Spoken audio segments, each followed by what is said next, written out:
What's up, Lowlives? It's your boy Rhino, back with another stimulating episode of the Lowlife podcast. With me, as always, How y'all Eldano. doing? I'm Sorry, I thought you were loving, waiting for me. I'm loving the how often you're joining now. It's Yeah, man. it's so much better. It's so much better with you, Yeah, and it's so lonely. I'm happy to be able to do it more often for sure.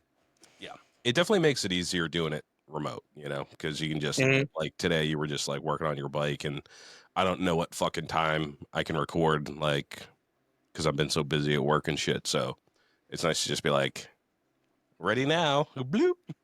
Yeah, for But sure. Yeah, if you guys are into this shit, we said at the beginning that we wanted to do every single one that we could together, and that's still the point. But especially when we both have a lot of shit going on, like we both have bikes that need to be running by Friday.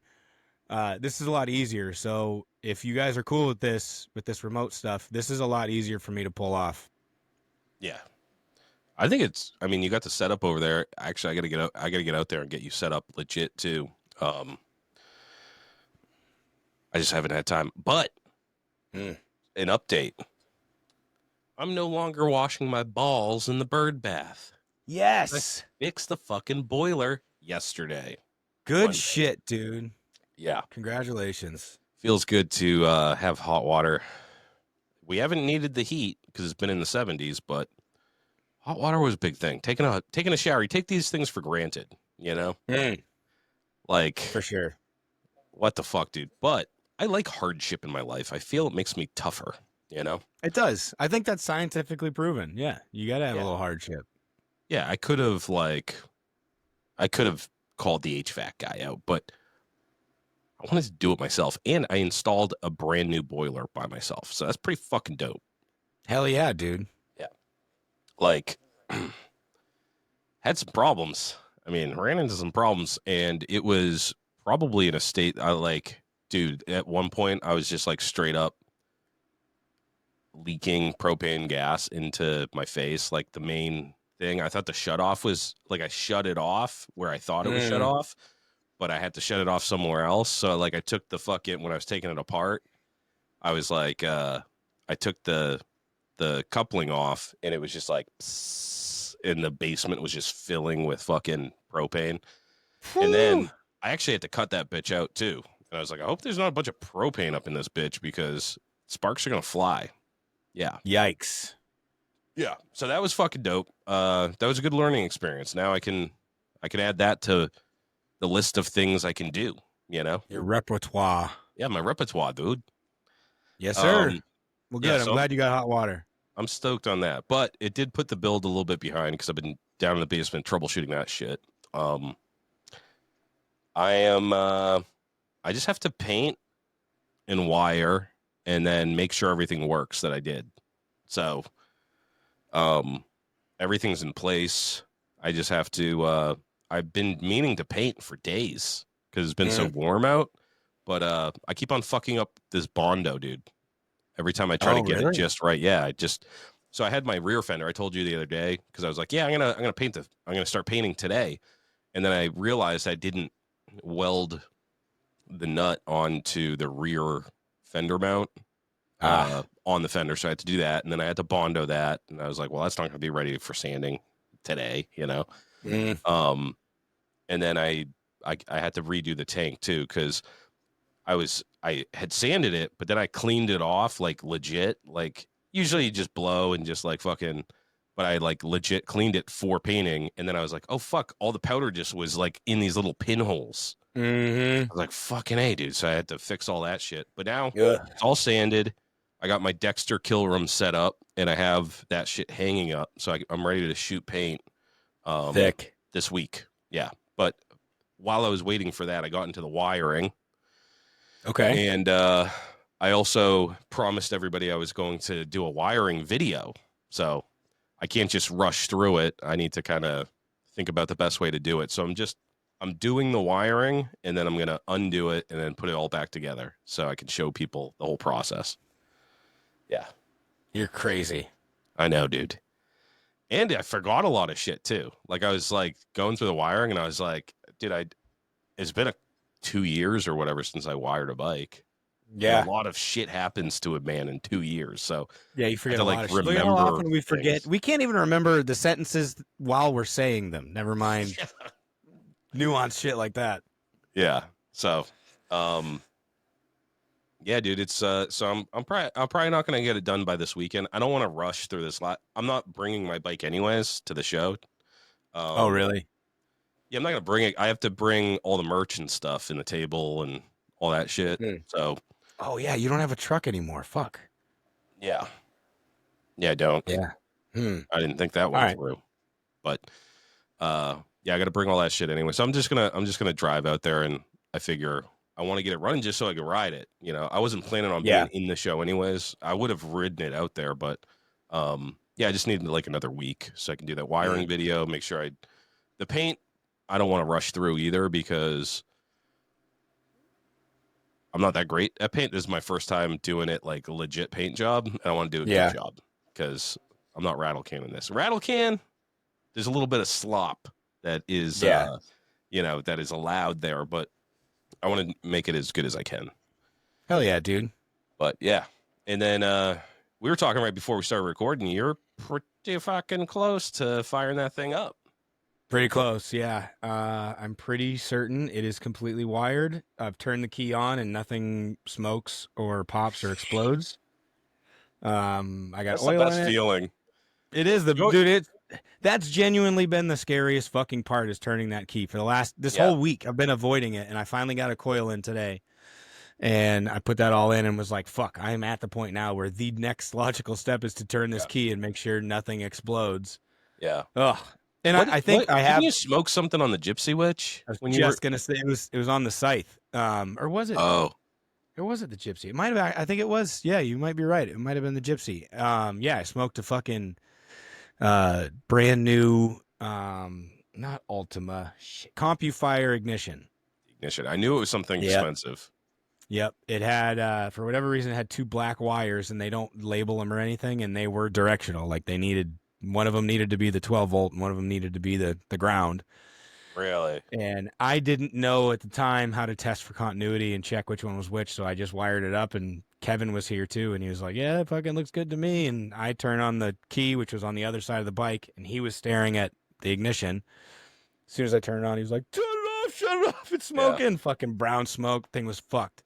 So now that's, I have PTSD from that. Yeah, dude. I always worry about that. Like I saw this video a while ago where this dude he turns the key on and the wires immediately just start smoking and then they set on fire. And I was like, dude, that's like my biggest fear because you spend so much time doing that. And dude, I'm in the same boat. Like all of my my headlight, my tail light, the Vos, like they all have just two black wires coming out of them. I'm like, but what I do is I have a little 6-volt battery with like little studs, and coming off of them are just two little alligator clips, and I can just kind of test it, like it'll actually light up a light or light up the running light versus like the brake light. 'Cause I'm stupid. I'm like a visual learner. I don't read wiring diagrams. I don't even have a wiring diagram. I tried to draw one out and it doesn't even help. It's not even like helpful. I need to see the bike and where the things are going. I'm the opposite, dude. I know in my head where shit needs to connect and whatnot, but having a wiring diagram like that one I sent you, that's like, I don't have to think about it anymore. I did it every single wire, every separate assembly is a different color exclusively. There's only one green wire and it's to the coil. There's only one yellow wire and it's to the brake light. There's only one, you know what I mean? Yeah. And that for me is like, I know, okay, I'm doing a brake light. I've marked it on this thing as a yellow wire going from here to here. Done. That's all I got to think about. Now I've got it. Fucking done deal. So it's just, it's like a recipe for me. If I have that laid out in front of me, I can't fuck it up. Yeah. Yeah. For some reason, I don't find them that helpful. Like, and when I start drawing one out, I'm like, I put the things in the wrong place, and I'm like crossing wires and stuff, and I'm just like, this is getting too confusing. So I just do it Yeah. one component at a time. I'm like, Right. I have the battery, I have my fuse block, I have my breaker, and then I'm like, all right, I'm gonna do the headlight. All right, so there's 2 wires. I'm like, one's ground, one's hot. Yep. Wire it up, and then I go on to the next component. But you guys will hear all this in my wiring video that I'm going to be putting out for the hood rats, in the dirt bags, in the riffraff. Yeah, we got a Q&A show. We got to get into this shit. I'm excited about this. We had some good questions this week. Mm-hmm. But first, let's do shows, sponsors, and shout outs. First up, show coming up. When you're listening to this, I'm packing my my Audi full of merchandise, stickers, and T-shirts for the Last Spotted Chopper show. That is starting this May 3rd, so it's Saturday, and you better be there. It's the best one in New England. For real. New address. If you missed last week's episode, there's new address: 1314 North Main Street in Haverhill, Mass. But yeah, get out there for that. It's always a good time. There. Yeah, they got the Chopper show starts at noon, and then they have band starts after 4 or something like that. No, band. So this year, I just got a text from Ellie with like vendor info and shit. So, bikes. It sounds like the bikes are going to be set up outdoors. So if you've been there for their swap meet that they do, there in the back where all the vendors are set up, that's where it sounds like all the bikes are going to be. And then the bands are actually, I just saw today, the bands are going on at noon apparently. And then the awards are going on at 4. This is a rain or shine show. If it rains like it's supposed to, like it fucking does every year for a little bit, still going on. It's fucking same program. So if you're vending or any of that stuff, bring your easy ups. They said that if you're a vendor, you can park your vehicle with your vendor spot and shit if you show up in a truck or a van or whatever. So they're doing the music like at the same time. Yeah, it sounds like the music is going to start and just sort of be kind of like, I'm assuming that they would set the bands up inside because obviously music equipment and shit. Yeah, they have that barn back there, like so toward that field. Right. So I'm wondering, I'm hoping that the music will kind of be playing just like while the show is happening. That's a great idea. I like that. As background. Yeah, for sure. I think that's sick. What time is vendor load in? 10 a.m. 10 a.m. Okay, so not 10 a.m. too early. And there's not too early, and there is no Friday night load in. No, okay. So if you're out there and you're counting on that, there is no Friday night load in. If you're coming from out of state, from real far away or whatever, you need a place to crash or something. You need a place to store some shit. I'm in Manchester, about 45 minutes away from Haverhill, so hit me up. It's gonna be good. Fuck, who gives a fuck about the rain? This is the first one. Just come out. Just show up, whether on your bike or not. Show up in a fucking Subaru, as long as you can get out there, Just show up. It's good for everybody to be out there. Yeah. Get to shake the fucking dust off. It's a good time, dude. And we get to fucking be outside, so we can just drill fucking butts, dude, all day. Dude, fucking smoking mad tubes all day, kid. Hell yeah, dude. That's going to be fucking awesome. Yeah. I'm really excited about that one. Finally get back into the groove, dude. It's finally like nice out and shit. And I'm like, gotta ride, dude. Gotta get out there. Yeah, do the fucking like motorcycle. Anything. Any opportunity. And it's not like in the winter time, dude, you do that shit to cure your seasonal depression, but it's actually fun once it's nice out, Like once it's like it's time to ride. It's like, oh, it's bike time now. Oh yeah. All right. Speaking of bike time, get the Reviver show, dude. Coming up May 24th. That's Memorial Day weekend. Sorry, Aunt Rita. I don't like your fucking potato salad. Potato salad's fucking gross. Potato and mayonnaise? Fuck off. We're going to the Reviver show. We're going to have good food. We're going to have good music. We're going to have cool bikes. So come up. And if you don't, I ain't ever doing it again.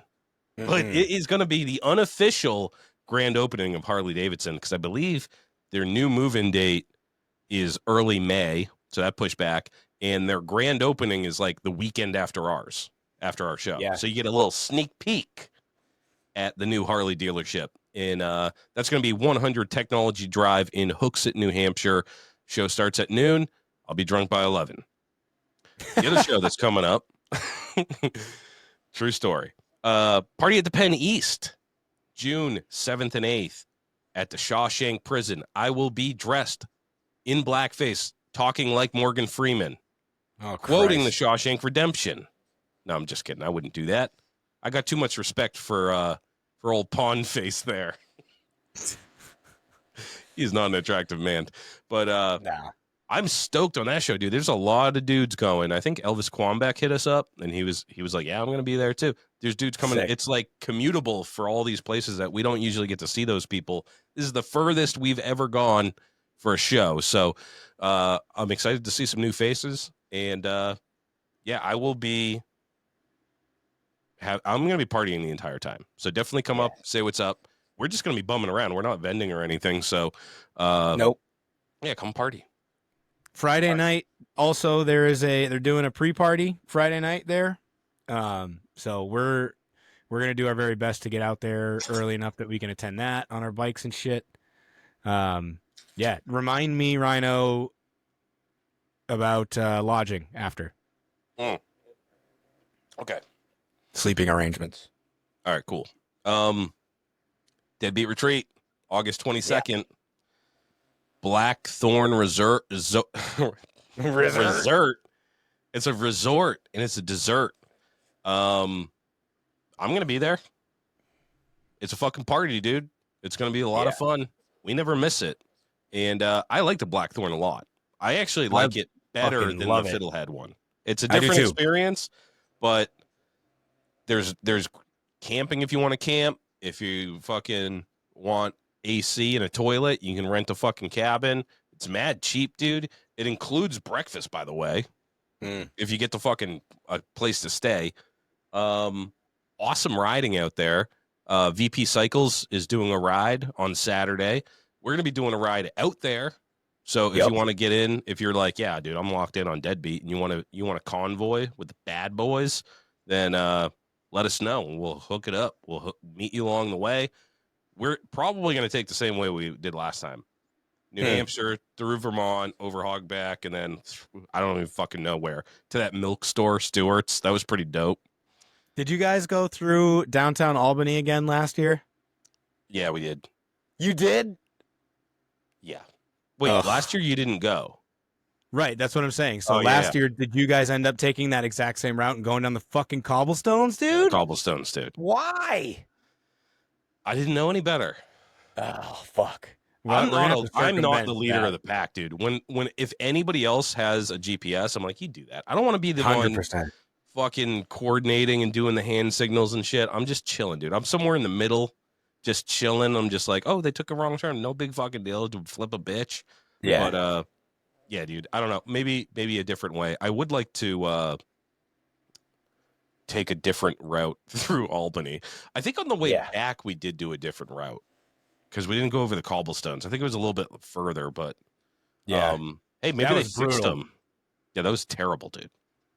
The only reason, I guess, realistically, depends on what you're riding, because the only reason that really sucked, I was on the scythe going through there, and the fucking tires were so skinny on that bike that they were literally getting stuck in the grooves in between the cobblestones, and I couldn't get the fuck out of them.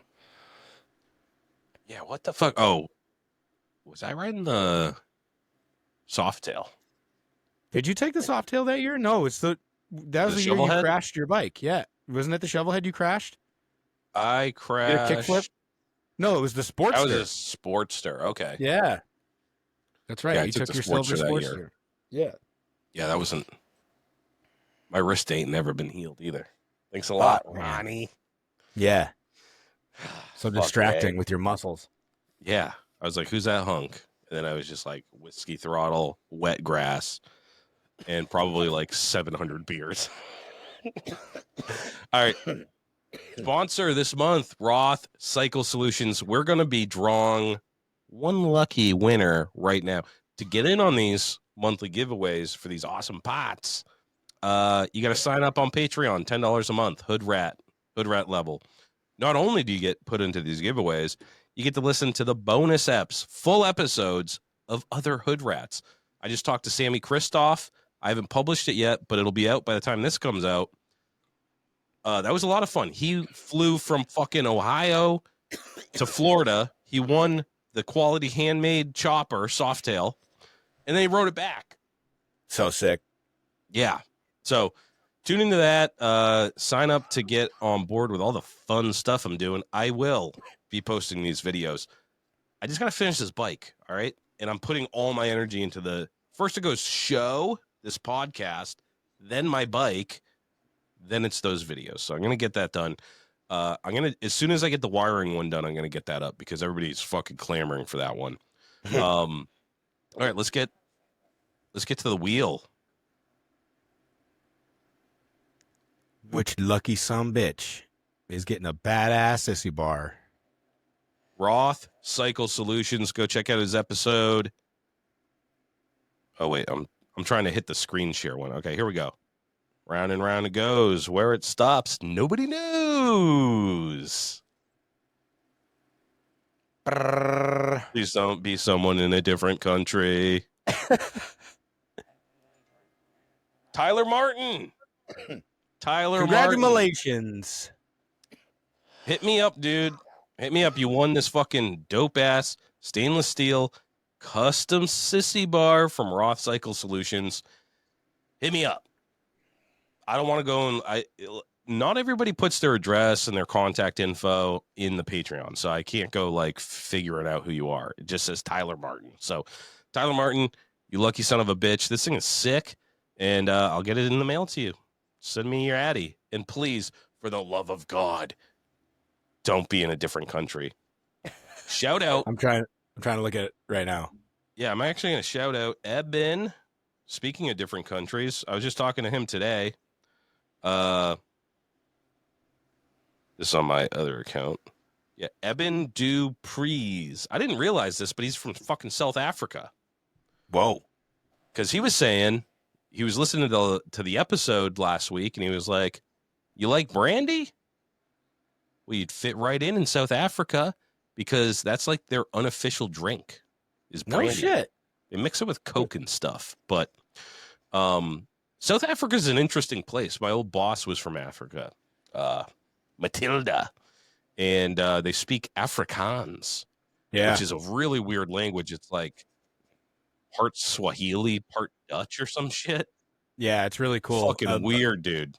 Really close high school buddy of mine was from Afrikaans, and it's unfortunate that I can't say it because it's literally their names, but their last name was derivative of the city, town that they're from. The father's name carried on. It's kind of hard to describe without saying their names, but the names stay pretty much the same through like father to son. Mm-hmm. But they like swap. I don't know. They like swap it around. It's fucking really, really interesting. And yeah, Afrikaans is really cool to listen to. And that's how I discovered biltong. Have you ever had biltong before? Biltong, no. It's like beef jerky. It's their jerky. I forget what it's made out of. Dude, it's so fucking good. Oh shit. Yeah. I don't know if you can get like it commercially. Beef jerky, but it's not. I mean, is it dehydrated meat though?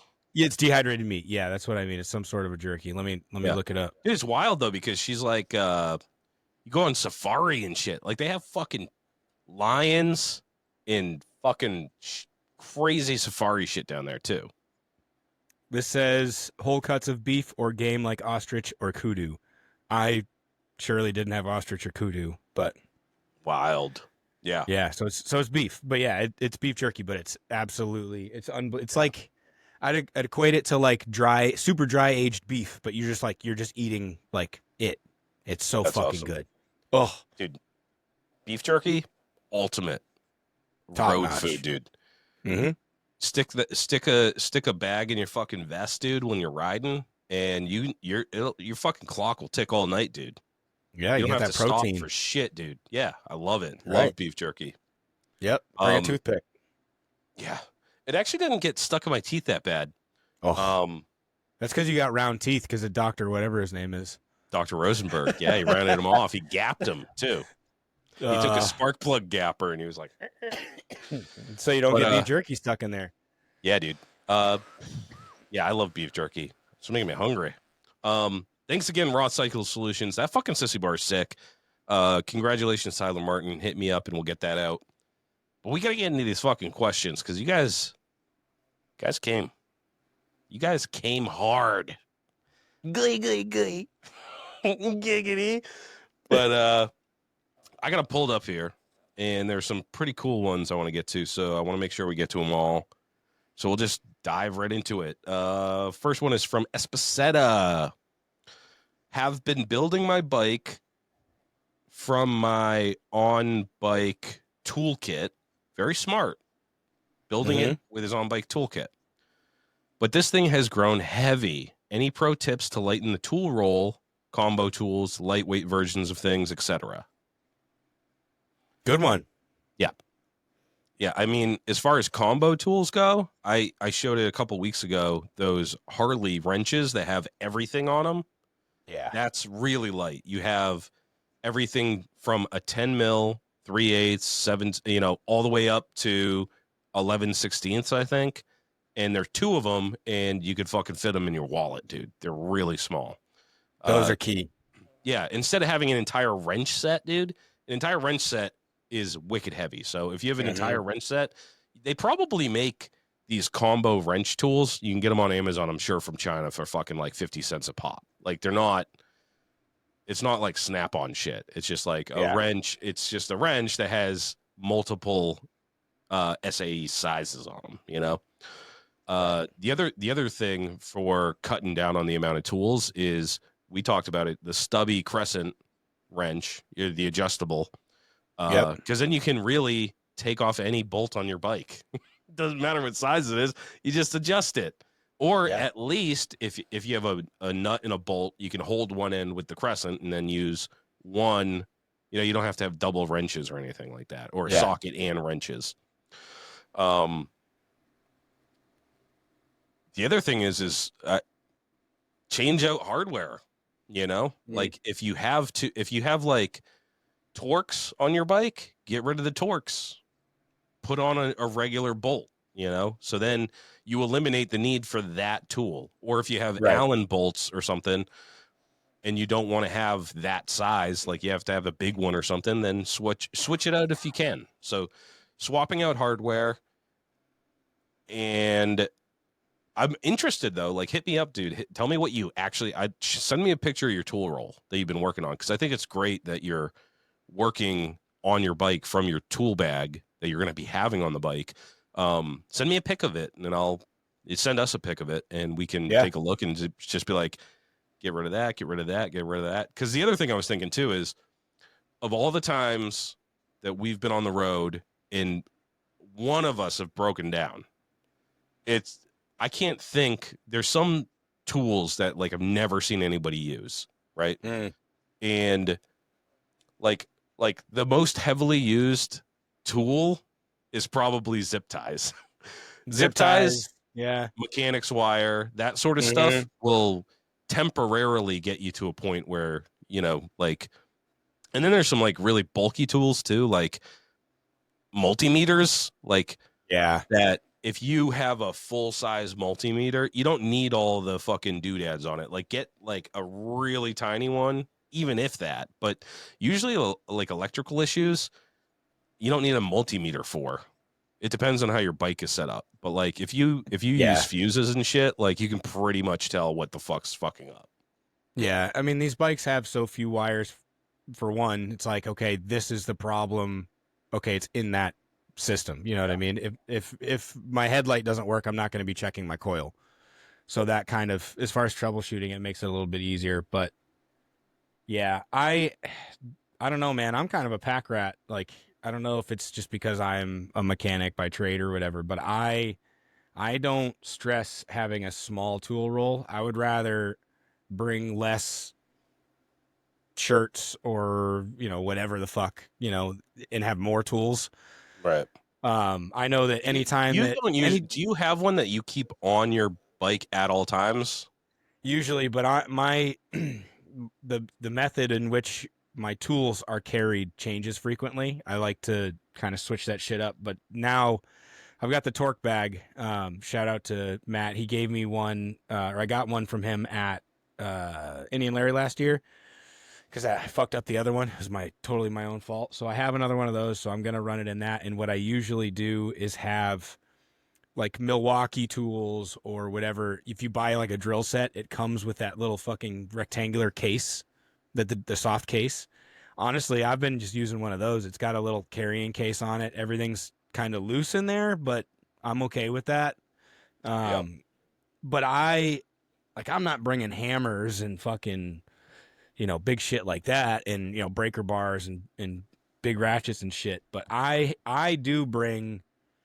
usually try my best to have two of every size wrench and a ratchet, a super short ratchet and a super long ratchet. But it totally is dependent on my bike, like what I need for my bike. So working out of your tool roll, awesome. Great idea. Because if you get to something and you're like, fuck, I need an extension to get around this part and I don't have one. Now, you get it, you put it in your bag. Good to go. I'd also say too, like, have your tool roll that's always on your bike with the bare essentials, like crescent wrench or, like an adjustable wrench, zip ties, mechanics wires, the bare minimum of tools that you need. And then if you're going on a longer trip, like if you're going out of state, right, like you said, I have another. It's the same thing. It's a soft case and it has even more shit in it, like chain adjusters, fucking shit like that. Extra stuff. But on your tool roll that you always ride, that it's just like a mainstay on your bike, like a feature of your bike, just keep the bare minimum. And I would say things like, if you're using fuses, a couple extra fuses, extra spark plugs. But make sure you secure that shit too, though. Like any electronic stuff, like if you just chuck it into a loose bag and it's smashing around with wrenches, it's just going to be in pieces. So if you're going to even keep any of that stuff, I would say it's mostly mechanical stuff, like on short rides that you would want to have. And if you get really jammed up, you're going to have to get the shit towed or have your wife bring the fucking truck and pick it up, Yeah, for sure. And then on longer rides, get like, take half of what you got in your tool roll and put it in a different tool roll, and that's the one that goes in your bag. Yeah, for sure. Yeah. But like, I guess essentials, that's kind of if you think about it, that's kind of a subjective thing. You know what I mean? Like my version of essentials, like I keep, I don't know if everybody knows about these things, but it's a throttle cable and a can. Yeah. Obviously your sheath or whatever, that's not going to break. But if you snap your throttle cable, you could pull a wigwam and fucking literally hold the throttle cable and pull it up and down to get you home if you really wanted to fucking take your hand off the right handlebar the entire time. But if you just have one of these little kits, they're like, I don't know, I just bought 3 of them. So they're pretty cheap.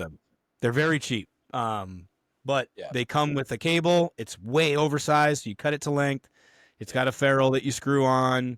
Keep a little tube of Loctite in there. Put a little Loctite on it. The tin is like a tin of Skull, dude. It's wicked small. Yeah, it's wicked. I put a one of the side saddlebags on one of the soft ones on the Evo, and literally the first thing that I put in there was that can. That's a good idea because you can do the throttle and a clutch cable, like an emergency type of thing with where you have the little screw in thing. Yep. So you put your ferrules. The thing is, I bought these 3. The tins are actually, they used to be real thin, like an actual tin of dip. They've made them so that they're deeper now, but the contents only take up the tiniest amount. So you could put, like, it's a metal tin. I'll go get one. Hold on.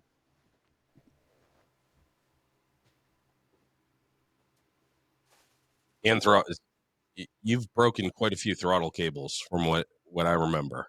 Oh yeah, all the fucking time. I don't think I've ever snapped a throttle cable. So, Mid-USA throttle cable repair kit with inner wire barrels wrench kit. So, your tin is like this. You can actually pack way more shit in there, too. Yeah. That's what I'm saying. You could put your drugs in there. You put I drugs don't in know, there, you're fucking. put fire starting shit in here. Put a bunch of fucking kindling or something in there, and That's actually just you, a good container to put other shit in. yeah, So pack that for thing sure. fucking full. And once it's packed full, nothing's going to move. So you put your spark plugs, your fuses, your breakers, all that shit in there too. Yep, for That's a sure. great So idea. that's the first thing that I've got. So yeah, it depends on what your comfort level is. Just think about the things that are most likely to fuck up. You know what I mean? The things that are most likely to down you.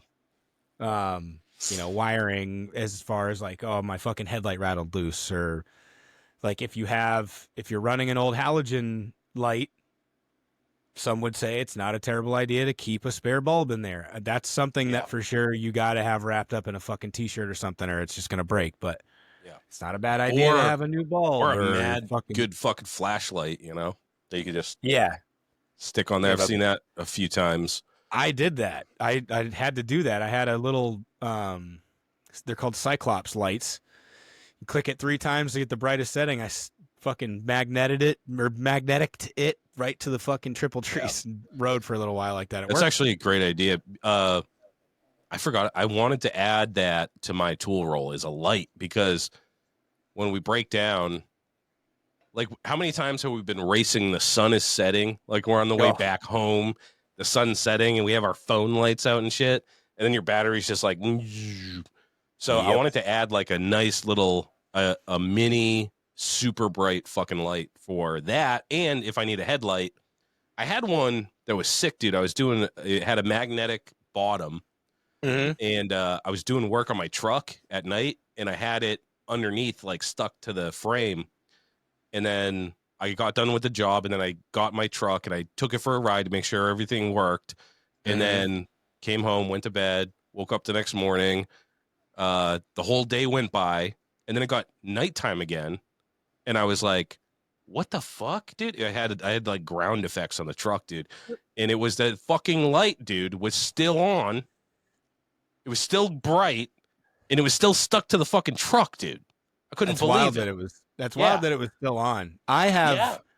Dude, I can't even tell you, especially as a road mechanic, I can't even tell you how many times I've left flashlights stuck to trucks. And there have been not just once, but a couple times where I go and do a truck. So these inspections that I do are yearly inspections. I'll do an inspection on a truck and then go back the following year, and my fucking light is still stuck up underneath the truck. Oh, yeah. Bro, I remember the brand. It was called like the Big Larry or the Little Larry. And you see them all the time at like hardware stores. It's just like, it's like a stick, and it has like an LED facing out, and then a button, and then there's a magnet on the bottom. But I've had a million of those, but this brand is the one that, like, it sticks. And dude, riding around on my fucking dirt road and shit, like, that's impressive. Couldn't believe that it's stuck there underneath the truck. That's wild. All right, next up we got Sammy Kristoff, who I just interviewed. I got a 84 shovel donor bike. Then I got a roller project chop someone didn't finish. It came with a soft tail rear tire with no sprocket. I got a 4-speed Cowpie Trans with a chain sprocket on it. Here's my question. Do I buy a chain sprocket conversion for the softy rim, or do I buy a new tire that takes a chain, or do I buy a belt conversion for the Trans? Also, if you say chain conversion for the softy rim, what company would you recommend? He's kind of leaning toward the chain. I'm leaning toward the chain too. Yeah, definitely do chain. Yeah, for sure. Do chain. What I would do, just do a chain sprocket conversion. You should, unless you don't like that wheel, there's no reason to get a new wheel that takes a chain. Any Harley wheel that you're going to be running is going to have a flange for a 5-lug sprocket. So I would do chain conversion kit. The other cool thing with that is too, if you want to get crazy with it, you can, do some research or whatever, and you can figure out if you want, better highway speed or better takeoff from a stop, and you can play with your gearing ratios. You can put a different size sprocket on the front and rear, get different ratios. I didn't even think about that. That's a great point. Is you can do more with the chain. ratio Right. wise. For sure. You can do more with a chain. Chains just you can get I recommend the X ring chains, the O ring chains, DID, any of that stuff. Yeah. Don't They're get a really good. kit that has the chain and the sprocket. You know what I mean? Like No. just get the sprocket and then Yeah. get a chain and get a good chain. So here's what you're gonna need to know when you're ordering your rear sprocket for that thing. For one, is it a dish sprocket or does it need to be a dish sprocket? If you're putting it on, we say an 84 with a cow pie. Yeah, I don't I know. heard never You're go gonna have to do. dished. I know that some you I have heard to. always go flat. There's a dished one on the panhead. That's what it came with. So it's necessary for some shit. It depends on your main shaft or transmission and shit like that. Can So you just offset it though? Like what the? Doesn't it just? it depends on your hub flange. You know what I mean? If you don't have enough space on your hub flange to go out that far, because that's the whole point of the dish is so that the actual sprocket teeth are out further, more distal away from the hub to line up with that. Yeah, but With wouldn't you the just be front. able to space that out? You know, like if you need it further out, you don't need it dished out. You can just push it out and it's in line. You know. Not if I your don't know. axle isn't wide enough. Yeah, your axle, True. the Okay. ID of your axle would have to have enough to actually accommodate that and your brakes because you have your Right. brakes on the other side. Right. Okay. But what you're going to want to know is the outer diameter of the sprocket that you want, or the tooth, how many teeth you want on your rear sprocket, and then you're going to want to measure your actual hub flange. I don't have it over here, but I found this out the hard way. You can buy different sized flanges for the hub. So make sure that you're buying the right one for that.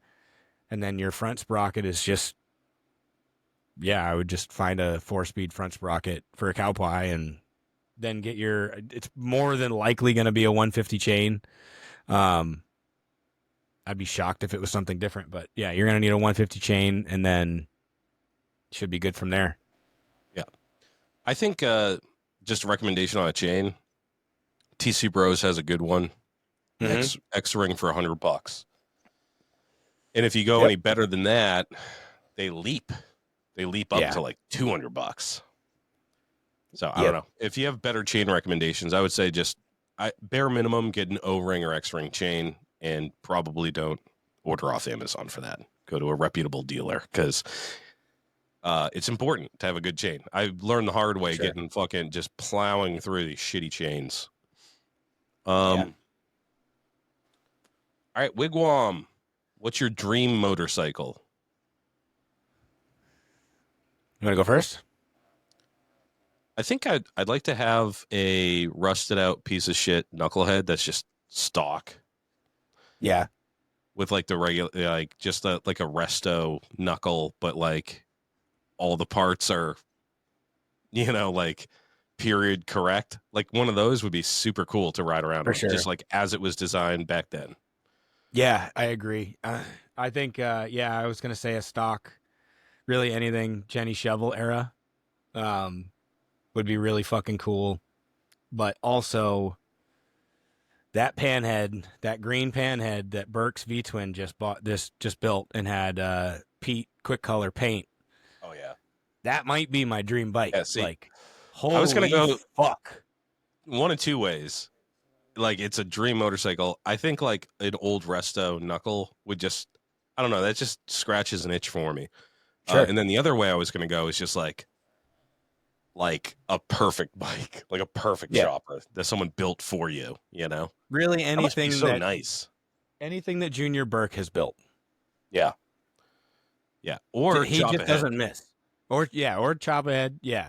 But Burke's that if you guys haven't seen it, check out Burke's V-Twin on Instagram. That bike is perfect. It is that is like my dream motorcycle right there. Yeah. Yeah. Some people got it and some don't. Like sometimes you can tell someone really knows motorcycles, They know what looks good, they know what like they need to do, and they execute it perfectly. And Burke's one of those guys for me is like, I'm just like, damn, that thing's tough as fuck. I love that thing. And I don't know why necessarily, And it's, and like the bikes that I build, I build a lot out of necessity, like I reuse stuff and like I'm not doing things the way they should be done, Right. And yeah, dude, that's a good point. Go check him out. He's a wicked cool dude too. He is, yeah, he's super awesome. We're hanging out with Wicked him nice at the dude. swap, dude. He's just low key fucking, but he's funny, Yeah. And if you ever get to see one of these bikes in person, take a minute, check him out. I like the way he builds bikes because he builds them. They're perfect. They're gorgeous. Right parts, right lines, all that stuff. But his shit is built over and above. Everything on his bikes is overbuilt like that. That bike he had at the swap, I think he said it had like 8 to 10 exhaust mounts. Mm-hmm. Like everything, he doesn't fuck around. Like straight up, his bikes are gonna go forever. We got to talk to him. We got to get him on the show. For sure, yeah. We definitely should have him on. Super nice. He's Tiverton? Rhode Island. Yep. Yeah, for sure. Oh yeah, I definitely have to get him on the show, dude, because I used to live in Rhode Island too. I got a lot to say about Rhode Island. I got a lot of questions for him. There's an old Rhode Island expat. All right, next up we got, how is your experience, if any, running a dual headlight setup with an anti-gravity 401 or 801? Have you run either of those? I have not. I always do the 12. Only run a 12. Yeah, I've only run a 12 cell. Yeah. I'm running a 12 cell in the Evo. I know I don't need a 12 cell in the Evo. I've also never run dual headlight. Yeah, I'm running a dual headlight on a 12 and no problem. I would think it depends if it's LEDs going to I was just going to say. Yeah. Is it LED or is it resisted LED or is it incandescent halogen, whatever? I bet it's fine. I bet a lot of dudes do that.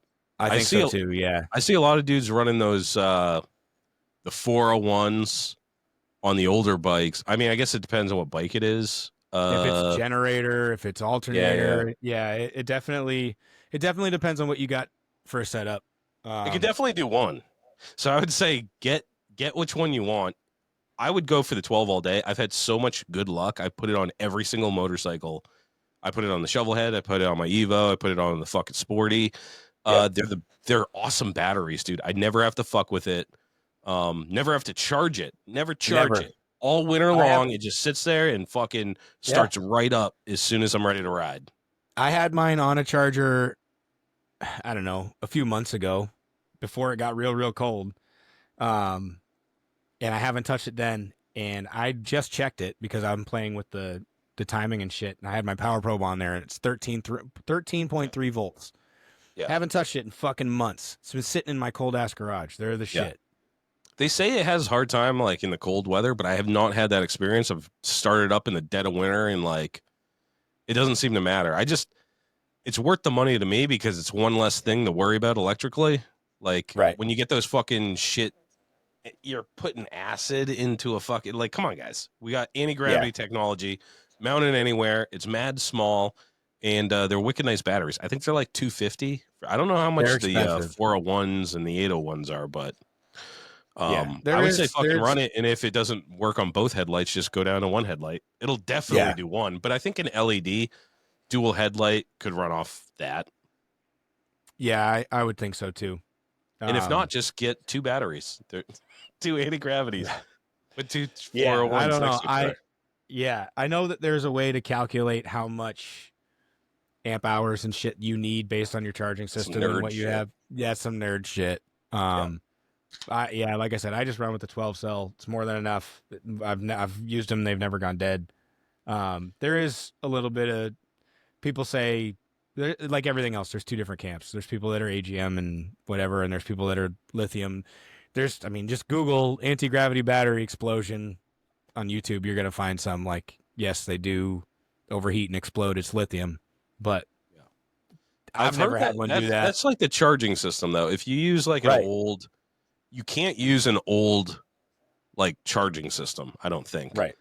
Because they didn't have that in mind. You have to just, like on the Shovelhead, I bought a new regular rectifier, like just because I didn't want to even fuck with it, and they're not that expensive, right? They're under, I think you can get them for under $100 or around $100. What are we getting? The regulator? Yeah. Yeah. I think I don't know. I 120? would say they're between 100 and 150. I would 100 say and somewhere around 150. there. Yeah, Yeah. I'd say But then you I don't have bought to one a fucking while buy a ago. $250 battery and have it explode on you. You know? Right. And don't buy the chrome cycle electric fucking regulator rectifiers. Don't do it. No. Get the black one. Yeah. Always get the black one. Yeah. Like someone's gonna look at it and be like, "Damn, that's the regulator's shining like a diamond." Damn, I bet you're not getting a good ground on that regulator because it's fucking chrome. Yeah, dude. Fuck that shit. Yeah. Oh, we got a music question. Sick.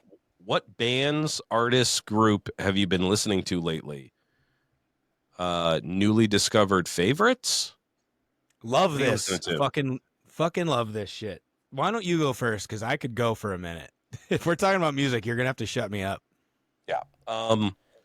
So what I always listen to, and what I've listened to for fucking 30 plus years, I listen to 90s and 2000s hip hop. That's my milieu. That's what I like. Recently I've been huge on Ghostface. I'm actually making a Ghostface playlist, Ghostface Killer, and I'm just taking all his best songs from fucking Supreme Clientele, Only Built 4 Cuban Links, fucking all his shit, Fish Scale, and just making like the best Ghostface playlist of all time. Dope. But I have been listening to something that's not hip hop. Really recently, I just discovered this punk band. Nuh-uh. Yeah, I think they're punk. I'm not. You'll tell me. The Idols. Oh, dude, Like, I love the Idols. the English. They're like English punk. Yeah, Are they punk? they're definitely I'd say they're abrasive enough to call them punk. They're not Okay. they're not traditional punk rock for sure, but No. I love Idols. Yeah. They're pretty. They're fairly. I mean, they're not like a new band, but they're from the 2000s, like Yeah. mid 2000s or whatever. From the UK. Actually, Yeah. they have, if you're familiar with the Tiny Desks, the Tiny Desk concerts, I think that's where I saw it. dude, theirs is one of my most watched videos on YouTube. Yeah. Yeah, It was. so What is it called? I'm Scum. Yeah. Dude, that fucking song rocks, dude.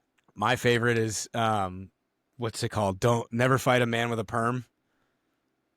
Dude, I'm going through because I was just like, I heard that song. I think it was on Tiny Desk, like, and I was like, dude, that fucking kicks ass. Yeah, dude. I love that song. They're really good. I like And then that I the just front started listening man. to, I got their Spotify channel and shit. Yep, I like that the front man kind of looks like if Tom Hardy was like a street criminal. You know what I mean? Yeah, dude, he looks dope. Like, Yeah. it's hard enough, and I don't know. I grew up. I listened to a lot of punk, like growing up. So, I like punk music. You Mhm. know, I just don't like go out.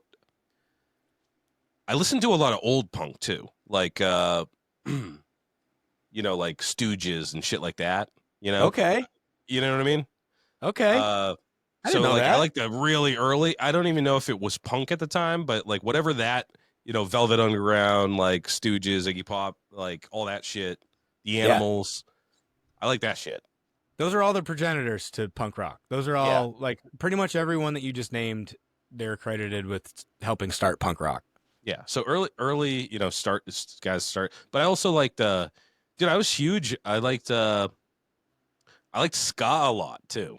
I Yeah. don't know if that's cool, but like I listened to Less Than Jake and fucking Mighty Mighty Boss Tones and all that fucking shit. It It's still funny you holds say up. that.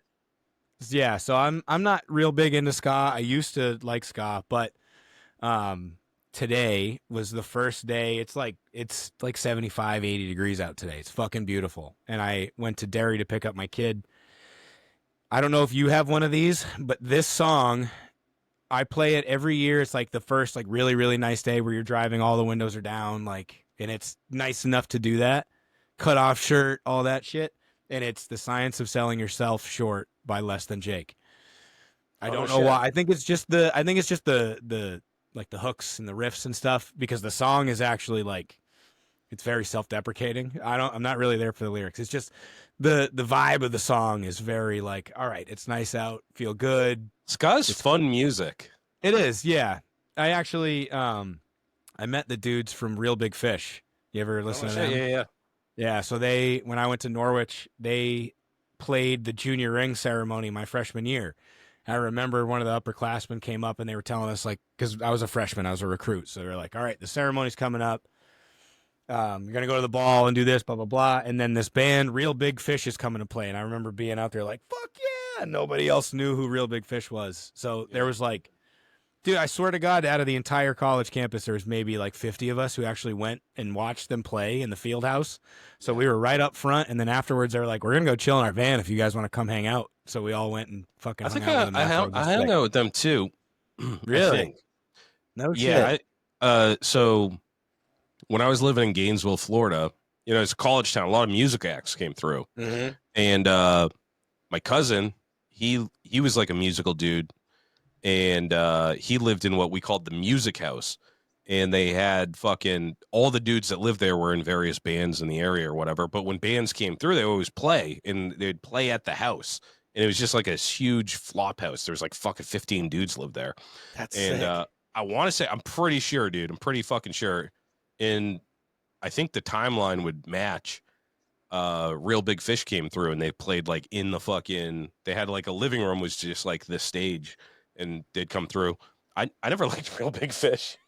I thought they were kind of gay. Yeah, they're definitely more on the corny side for sure. Yeah. I love reggae and rocksteady and all that stuff. That's the stuff that ska came from. But yeah, the ska, like the Streetlight Manifesto and Real Big Fish, Less Than Jake, all that kind of stuff. That sort of there was a time for it for sure. I was super into it when I was younger. Skateboarding and all that shit, Aquabats, all that stuff. Super into it. But yeah, I sense. Yeah, I'll listen to like the Pioneers or like Desmond Decker or Toots and the Maytals. I was listening to that today. That's perfect. Like it's wicked nice out, and you're still getting that like that ska feel without the like fucking corniness of dudes that play like brass instruments. Yeah, exactly. Yeah, it is fun music though. I like, I usually listen to, gangster rap and shit, and that's like what I really like, but I'm nostalgic as fuck too. So I grew up listening to punk and Blink-182 and fucking I'd go to those concerts and shit, and yeah, I still like listening to it, and since it's fun, it's like it's like summertime, like you're out by the pool throwing some fucking, I don't know, Millencolin or something like that, and it's like fun. Dude. Yeah. We've got more in common musically than I thought. That's cool. We should talk more punk. We should make a playlist for the podcast. We should. That would be sick. We should make two. We should make a day, and then like we listen to each other's. You know what I mean? I'm so down for that, dude. Yeah, let's do that. Cool. And we'll share it with everybody. So yeah, for sure. We'll put them on Spotify and we'll share them out. Yeah, I like that. All right, so let me do mine. Bitch. Me? Yeah. I didn't deserve that. I haven't talked about what I'm listening to yet. All right. So yeah, Toots and the Maytals and stuff. Right now I'm just looking at my Spotify, like my most recently listened to. Toots and the Maytals, Pioneers, Calling of Arabia, shout out. Those are the two of my best friends in the whole world are in Calling of Arabia. And they just re-released an album from back in the day. So go give them a shout if you like. How do I put it? Fast, angry, protest hardcore. New York Hounds, they're like little oi type deal. Haywire, fucking kings of hardcore right now, kings and queen of hardcore right now. If you're into hardcore and you don't know Haywire, you're not into hardcore. Speed, listen to some fucking Notorious B.I.G. today, 10 Crack Commandments. The Bruisers. Lost Legion is a new one, so we were talking about some new ones that were instant favorites. Two very specifically for me, actually three. Lost Legion, they're more of an oi band out of oi punk out of I believe they're Chicago, if I'm not mistaken. What is oi punk versus punk? Oi is let's see, how do you describe oi? Oi is punk rock but slower. Oi is sort of specific to more of like sharp skinhead type stuff. It's like blue collar working class punk. So a lot of oi. It started in England. Bands like Red Alert, Foreskins, stuff like that, and then you have some American bands, Stars and Stripes, the Bruisers. It's kind of like when you think punk rock, you think of like Casualties or like the real fast, like super super fast shit. Oi is that, but slowed way the fuck down, and usually something to do with like Blue Collar or Brotherhood or something along those Did lines. it come out of England, you said? Yeah. Yeah. Yep. Okay. But there's a huge, huge, huge surge of oi in America right now. It's so fucking sick. And then so Lost Legion is a really good oi band out of Chicago area, and then Bullshit Detector. I know it's a bit of a goofy name. Shout out to Perry. He put me onto these guys, and then I later found out my buddy Adam is actually homies with them. They're from San Antonio. Absolutely, completely obsessed with this band. Like as obsessed as I have ever been with a band. I listen to this band every single day, have since Perry showed it to me. There's no way I'm not in their top 1% of listeners at the end of the year on Spotify. Like absolutely obsessed. It's great. It's tough vocals. It's still raspy. He's not screaming. You can understand more or less what he's saying to, someone who doesn't listen to this kind of music. But it's like there's some pretty guitar parts, and it's really really interesting music. Give it a shot. Similar to New York Hounds, definitely give that a shot. And then Champagne is another band that I'm recently on. God, I fucking love this band. They're like all their songs are about like I'm gonna come fucking beat you up. Like they're super fucking tough, very well written, killer vocals, awesome drums. Champagne's sick, and they're actually coming around soon. So I've been kind of studying up on them. So yeah, if you're into any of that kind of shit, give those a listen. Let me know what you think. Yeah. We got to come up with this playlist. How many songs per playlist? You're going to have to put a number on that because I could go for fucking days. That's what I was thinking. Let's do like 50 each. 50. I was thinking 50. Let's go 50. Yeah.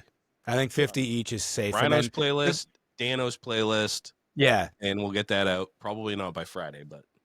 We could also, the cool thing about that is we could just keep adding to it and updating it. You know what I mean? We just keep updating it. We could share them, make them public so everybody else can find them. So a little homework for us. 50 songs. Dude, I like it. By next episode, we'll try. Sure. Yeah. Okay. Fuck, I'll do that tonight. All right. We got more music questions too coming up. But first, Bikes and Chill. I'm from Western Washington. There's not much of a chop scene out here. No swap shows, nothing. With little to no resources, what's a good and cost-effective way to go about acquiring parts and materials? My next big project is building a seat, but I still have a lot of ideas for this bike, just not much of a community or network. Okay.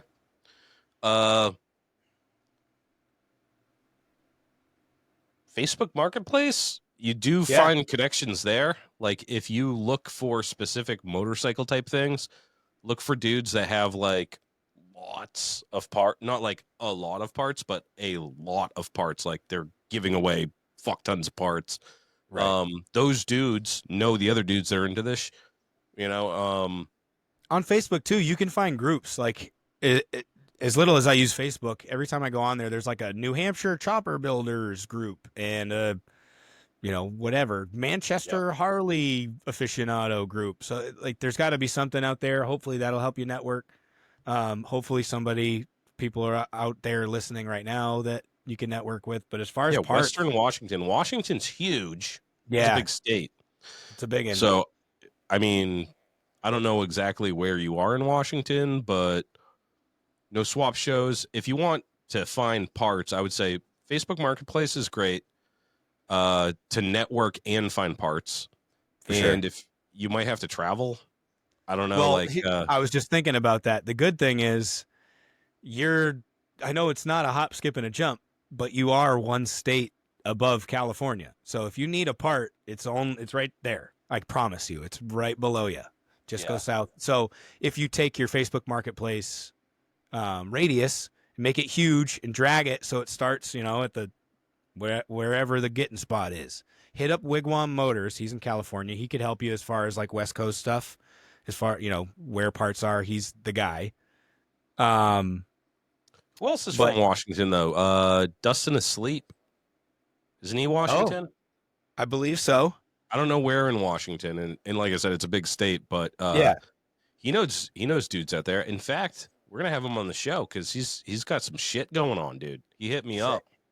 Yeah, dude, I'm real proud of that kid. I've been talking to him for fucking years, dude.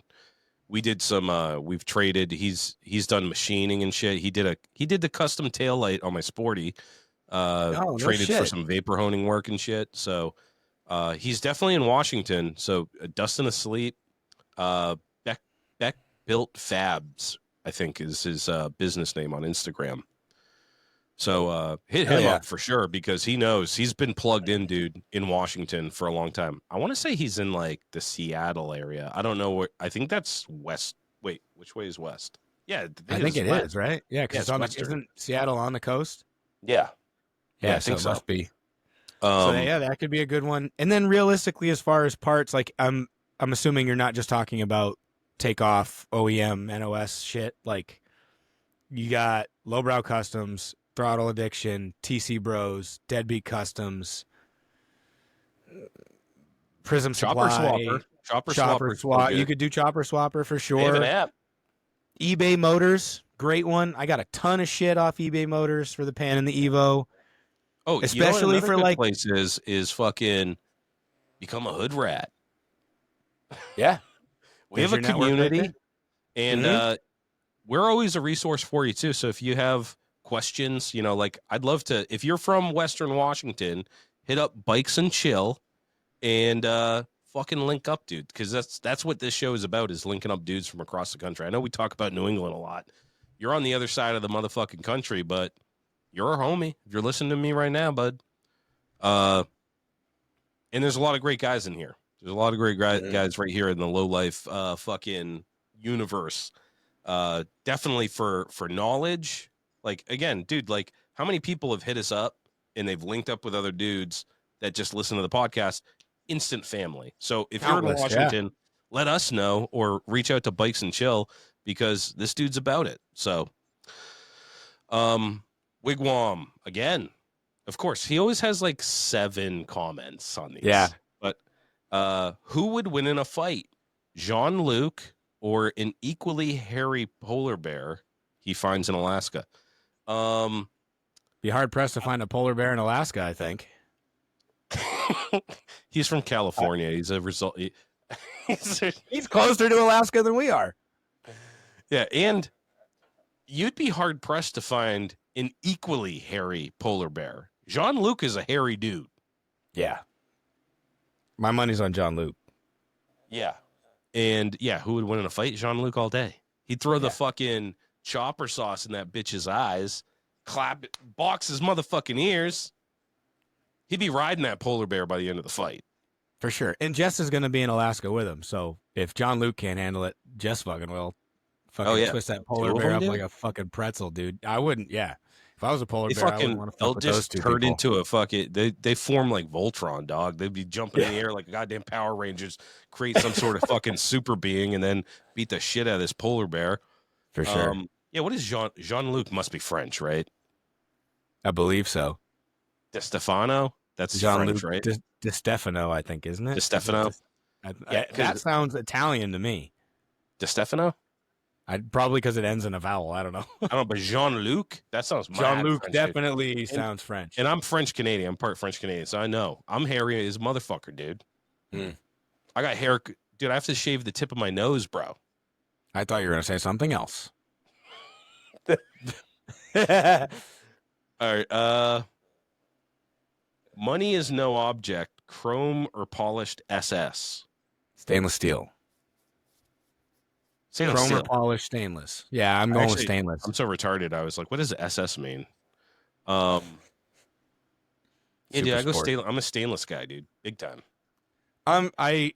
Chrome is gorgeous, but if I had to pick between the two, I would go with polished stainless because you can rework it, weld it, grind it, and then polish it again. Exactly. Sending it we to all know how Yeah, once the Chrome chips, game over, right? It is what it is, and Chrome is going to chip at some point. So, Yeah, uh, especially like on anything that like a sissy bar that's like pretty heavily used. Like if you're strapping stuff down, dude, I'll put ratchet straps on that shit. yeah, And if you gouge it out, you can just sand it out and polish it again if it's stainless right, steel. So I'm stainless camp all day. for sure. Ooh, this is a good one. Too petty. Capo. Do you guys think one day you will have Loctite's Chop Shop and Grease's Garage and have all four of you guys do an episode? I'd do it tonight, dude. Yeah, I'd do it tonight. for sure. I actually just talked to Grease the other day. Shout out. He hit me up. I had posted something about the kicker, so it's good to catch up with him for a second. So we should see if we can make that happen. Yeah. Hey, me and you are about it. I don't know if they are. Yeah. I don't know if they're listening right now. Hey, guys, I want to do an episode. I was just talking to Loctite the other day.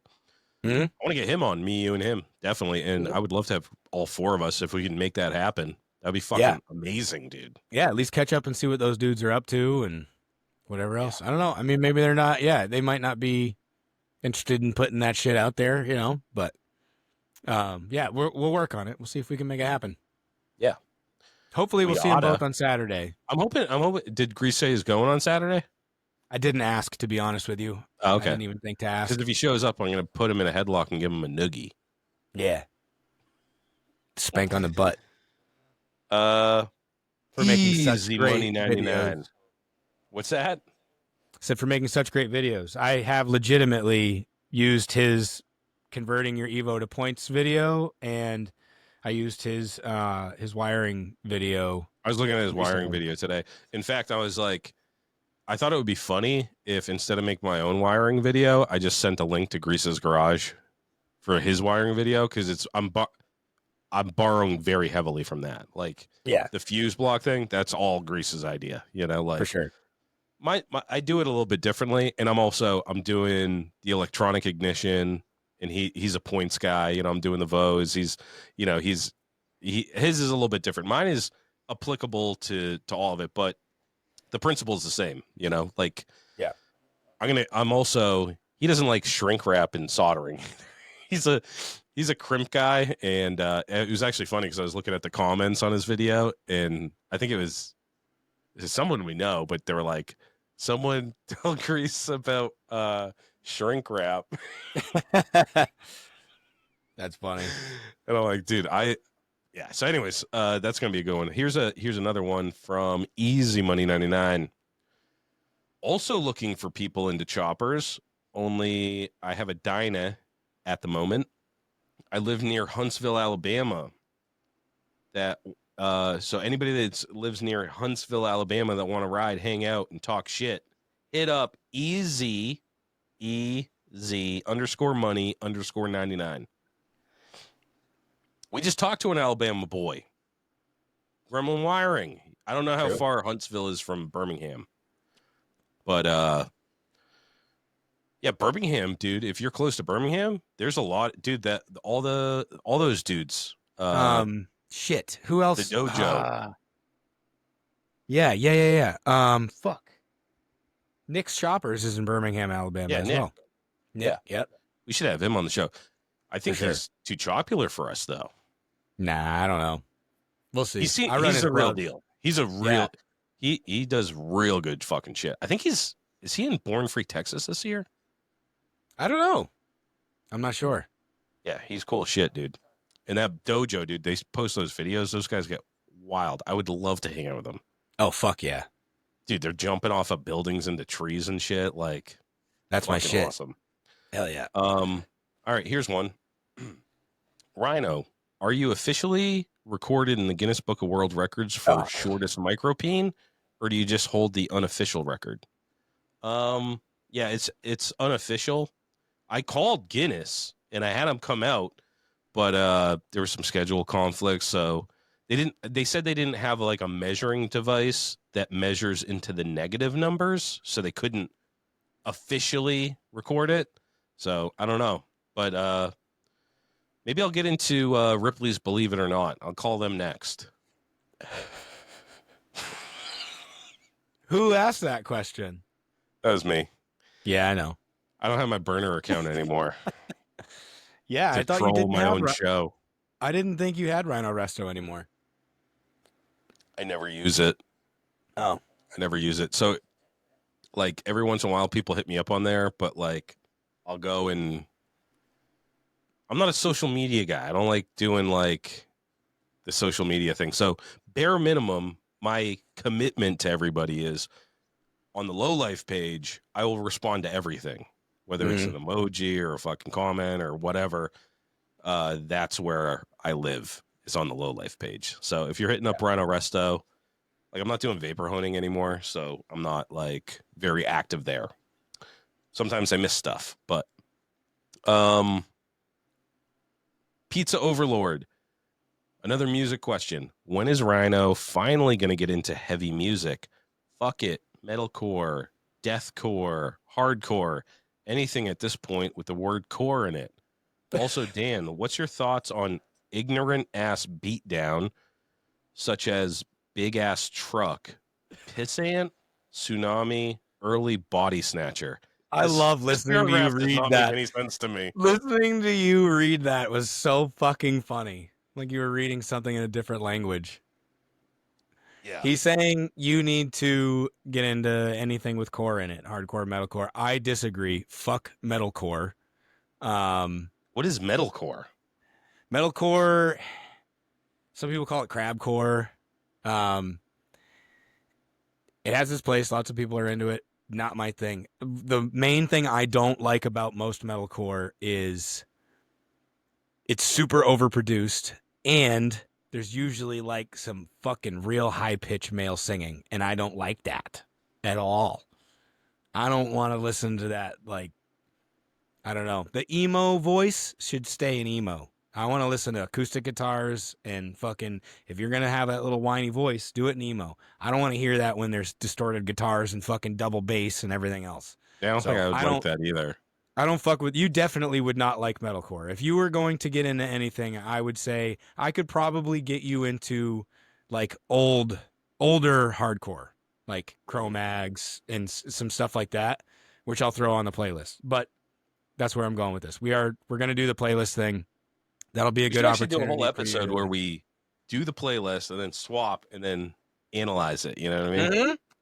Because I want to listen to all 50 songs and be like, I didn't like this, I like that. You know? Yeah. Shit. And then we can go over which ones you liked, and then we can curtail your tastes even further from there. Yeah, refine it. Yeah, I like that. And then dude, I'm open to getting into this shit. You know, like I'll dip my toes in. I have already committed. I'm going to a hardcore show this year. Yep. Show, like a legit one, and that's all I'm doing there. And me and Dan are gonna go there, and we're gonna, throw some bows. I'm fitting to be in the pit. All right. Well, you can't hold me responsible. That shit's cray nowadays. The thing is, it's hard to find music unless someone guides you. You know what I mean? Like, yeah, for sure. If someone goes, listen to this song, like, send me songs and I'll listen to them. But the other thing is, I mean, music is dictated, like, liking a certain thing is kind of dictated by what kind of mood you're in. You know what I mean? Sure. And there's times when, dude, like, I like fucking Pantera and Rage Against the Machine and harder stuff like that, like, I know they're probably, since I know them, they're, like, really commercialized, but, like, I like that shit, but I don't listen to it all the time. I'm mad chill, bro. Like, most of the time I'm chilling. I don't road rage, Right. Like, I get down sometimes, but, like, very few and far between do I actually, like, lose my fucking shit. And I feel like that's why I stick to the hip hop a lot, is just because, they talk about murdering people, but it's not like, I'm going to bash your head in. It's just like, I'm going to shoot you. It's just like laid back violence. For sure. I'm into it. I'm open to it. Yeah. So send me some recommendations. Send me specific songs too. Don't just be like, oh, check out Jimbo's Hematoma. And then I have to, like, sift through their discography. Like, just send me a song and be like, this song's fucking sick. Listen to it. Or even better, be like, listen to it if you're feeling sad. Listen to this if you're feeling mad, Yeah, For sure. There's vibes in songs, for sure. Yeah. There's feelings in songs. And send me songs. I'll listen to them. And how about this? Let's do a 3 playlists. All right. Mm-hmm. So we're going to do Dan's picks, Rhino's picks, and then we're going to have a listener's picks. So Good send idea, me yeah. specific songs. I'll put them into this listener's mix. It can be from any genre. I don't care if it's fucking Johann Sebastian Bach. I'll put it on the playlist. Sure. And we'll So share them all out. Why don't we do this, Rhino? You have more than enough going on. You wear enough hats. Why don't we do this? If you have song recommendations, send them to my email, dan@lowlifepodcast.com. I will go in on Spotify. I'll create the playlist and shit. I'll curate all that stuff so you don't have to worry about. I mean, obviously you're gonna have to do your own, but and then I'll take your shit. You can I mean, you could get it to me however you can get it to me, whether it's Instagram I'll just create, or I'll create a playlist or and shoot it over to you. Yeah, and then I will populate as you guys send them in. I'll populate that, and then we can confer with all that shit. Can they DM you on Instagram? Yeah, DM me on Instagram. Fucking text me, email me, whatever. No Luck Paintworks at No Luck Paintworks on Instagram, or Dan at thelowlifepodcast.com. Yeah, so that'd be fun. I'm so down to bring music into this and talk a lot more about music. I gotta look at the licensing stuff, like the copyright stuff, because I think it would be cool to do an episode where we play the music, like at least an excerpt of it. I was gonna say we got to look into that, because shout out again to the Hardlore podcast. When they do they'll do an episode where it's like the top 10 best intros or whatever, and they can't obviously play the whole song, for one, because you don't want to play a whole ass song on a podcast, but for two, they just do like a quick little snippet of it where they're like, oh, this one riff, they're talking about the 10 heaviest riffs, they play a couple seconds of that riff. So I wonder if we could get away with that, so even you could just get an idea of what the song sounds like, you know what I mean? Yeah. I think you can use it for commentary, like a certain amount, like if you're doing commentary on it. Yeah, but if you were to sit here and be like, oh, let me show you this song by Colin of Arabia, and just sit here and hold it up to the thing for the actually, full it's a great podcast. I'm going to shout out Custom Destruction, Chop and Roll. It was just a music podcast that he did. No shit, I didn't know he did that. I don't know if it got taken down or whatever, but yeah, dude, Chop and Roll. It was just Wes over there, Custom Destruction, and it's like he was just DJing, and he'd play cool shit. He'd be like, oh, this is like fucking psychedelic rock week or whatever, and he'd just play a bunch of shit. It was fucking awesome. Dude, that's killer. And I know for a fact via Perry that Wes and I are into very similar music and shit like that. We should have him on to talk about A, just what he's been up to, but B, he hasn't been on forever, bro. Long time. He's crushing it, yeah, for sure. That'd be good. That's a good one. Yeah, check out Chop and Roll. See if it's still up, because he actually played a lot of really great music, and it was different stuff every week that he did it. Very cool. And he's funny. So, all right. Next up. Hold on, let me answer the second half. Oh, it's the second half. Dan, what's your thoughts on Ignorant Ass Beatdown? Big So Beatdown, Rhino. Beatdown is a subgenre of hardcore. Beatdown hardcore, right? So Beatdown hardcore is very, very, very aggressive. It is Ignorant arguably Ass Beatdown. Okay. Yeah, Beatdown hardcore. I thought that was the name of a band. No. Well, I mean, it is also, but no. So, such as Big Ass Truck, Pissant, Tsunami, Early Body Snatcher. So, Big Ass Truck, super dope. Relatively new to them. I'm not familiar with Pissant. Tsunami, super sick. I remember, I can't remember the name of the song, but when Joel and Kevin and I worked together, Joel and I jammed this one Tsunami song again and again. It's not necessarily, I don't go to Beatdown very often. Beatdown is usually, that's a mood band for me, where like I just dealt with a shitty customer or whatever, the world's pissing on my forehead that day. I'll put on Beatdown because it's like, yeah, fine, I'm ready to fuck you up too. I usually go with like Warhound is pretty rad. They're a little bit gimmicky, but super sick, and I really like the dude's vocals. And X Weapon X, as far as I'm concerned, is the best beatdown band there is. So, yeah, that's how I feel about that. All right. This is the kind of shit that you be bumping when you go and fucking thump some homies up. You know what I mean? Like, oh, dude, all psyched up. Yeah, beatdown. I'll put this one particular Warhound song on my playlist just so you all can witness. If you're not familiar, you will be. It's called, I think it's called Truth or Next Level. If you want to look it up beforehand, it's fucking aggressive. I love it. Yeah. I'm looking forward to this. Me I'm looking too. forward to this. All right. I know it, the Taco Heart, I know it varies state to state, but could I transfer the title from my antique tag donor bike to a new frame? I don't want to get pulled over and lose the bike. The VIN is not on the engine for that year. And then there were some follow-ups. He said, also, this would be transferred to a frame, Paco gas box with an MSO, and the donor frame would be in storage. I'm assuming in storage is in parentheses. And then Sammy Christoph said he's going to do the same kind of deal. As long as the donor bike's in his name, get rid of the MSO, and then stamp the donor VIN on it. That's some... Yeah, that's some... that is risky business right there. I would rather just not have anything on it. Right. So, yeah, at the risk of incriminating myself here, potential future evidence, just get a plate that is valid, that your township or city will just keep sending you every year. Hey, you got to renew your shit. So your registration sticker stays current. And then put that on the bike that you ride. And then I personally, the last 3 bikes that I've built haven't had any numbers visible on the frame or any of that shit. As far as like MSOs and all that stuff, I barely understand how it works here. I wouldn't even venture a guess at how it works in any other state.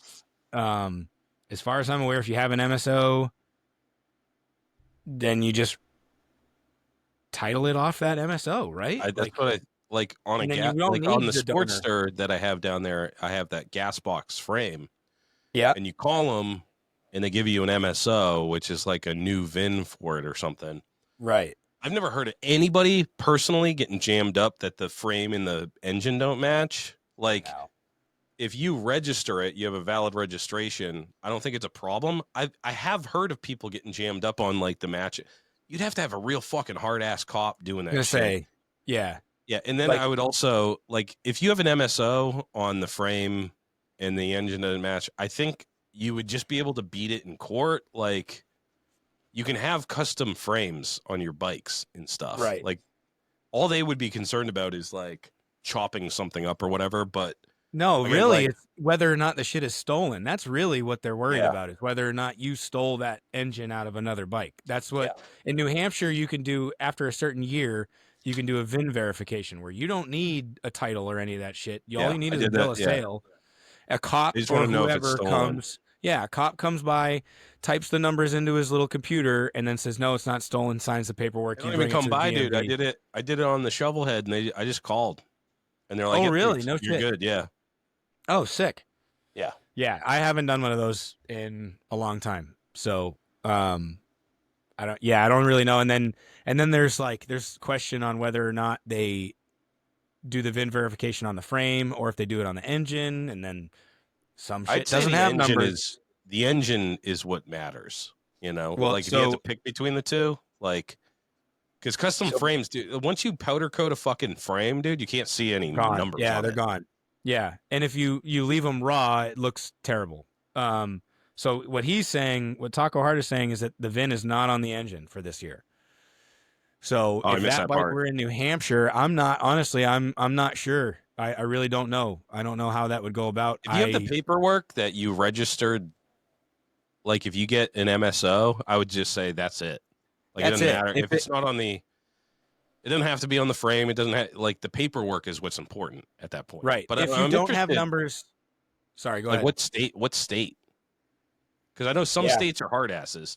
If you're in New Hampshire or you're in Maine or Vermont or something, nobody gives a fuck. If you're in California, I would say, I don't know.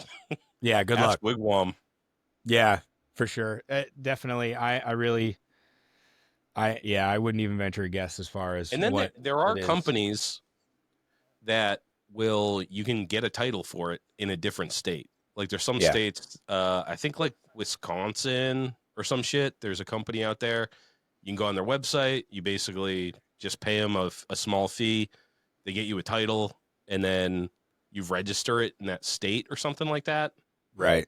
Or you can register it in your own state with the title, with this new I title. really think if you have, there's no numbers on your motor, so they can't take any motors off that. And you have motors on your frame, whatever frame you're going to put it in, it's no longer about that engine. That engine's just a part of the assembly.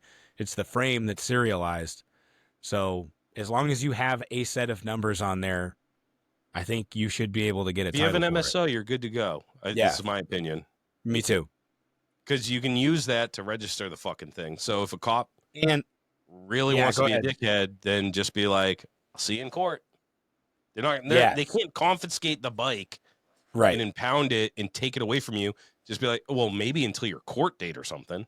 Yeah. But always go and fight it and be like, I got the fucking paperwork right here. It's legit. It's roadworthy, you know? And if your donor bike, unless it's like a twisted wreck and it's all fucked, if it's papered, keep it papered. Don't take the numbers off that and put it onto this new thing if this new thing has an MSO. Yeah. If you have an keep MSO, the numbers on that frame, because there's plenty of us out here, right here, looking for a frame that I can turn into a hardtail frame that comes with numbers, because none of my bikes have numbers. So I wouldn't change anything on that donor frame unless it's like a really fucked up frame or something that like nobody ever wants or whatever, because you didn't say what bike. So I'm just kind of assuming Harley. If it's a Harley frame, leave the numbers on it and sell the fucking frame. If you don't fucking know shit anyway, so I would just say, I mean, if you want to, just fucking register the donor. I mean, right? Like register that, and then your new frame doesn't have any numbers on it, and you just be like, they're painted. It's under the paint, you know? Yeah, but if you're getting paperwork. If you're getting a new frame, if you're buying a new Paco or a new gas box, you are going to have an MSO with that. Period. They are going to send you that paperwork. You are going to get an MSO. So that's what I would recommend. That's probably the path of least resistance. Buy a Paco or a gas box frame with its own MSO.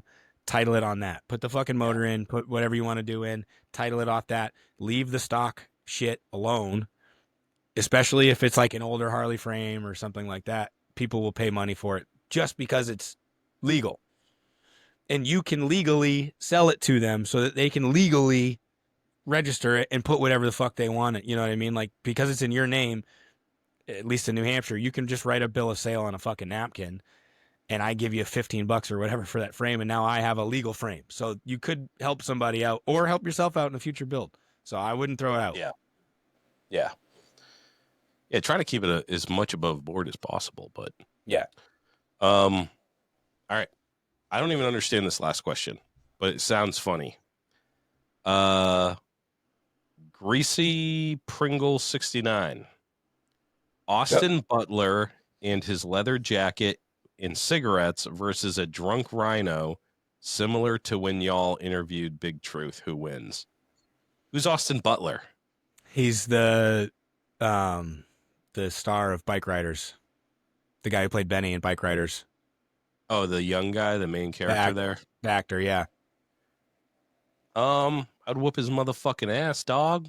When you were as drunk as you were at Chop Ahead? Oh, yeah, dude. That's when I throw my haymakers. I would love to see that. Just kidding. I'd get the shit kicked out of me. Dude, I don't usually get that tuned up. I've never seen you. I was in rare form that day. Yeah, I've never seen you that fucked up. And I drink a lot. That was wild, dude. Yeah. Yeah, there's something in the water. No, it was fucking... I'm not supposed to drink with this medication, and I'm definitely not supposed to drink that much tequila in the middle of the day. Yeah. So I just got way too drunk, way too quick. But yeah. What else are you going to do at Chop Ahead? I'm going to redeem myself, dude. I hit a Big Truth. I'm like, dude, I'm coming to the Dipper. We're doing something. I got to fucking... That was pathetic, dude. Nah, that was funny. I was fucked up. That was a canon moment like for this podcast. Yeah, I mean, as a lifelong alcoholic, I don't like getting that fucked up. I never get that fucked up. I don't like to lose control and black out and fucking pass out with my face on a microphone. Yeah, that's Austin Butler would beat my ass drunk or sober, dude. That dude is an actor. He's fit.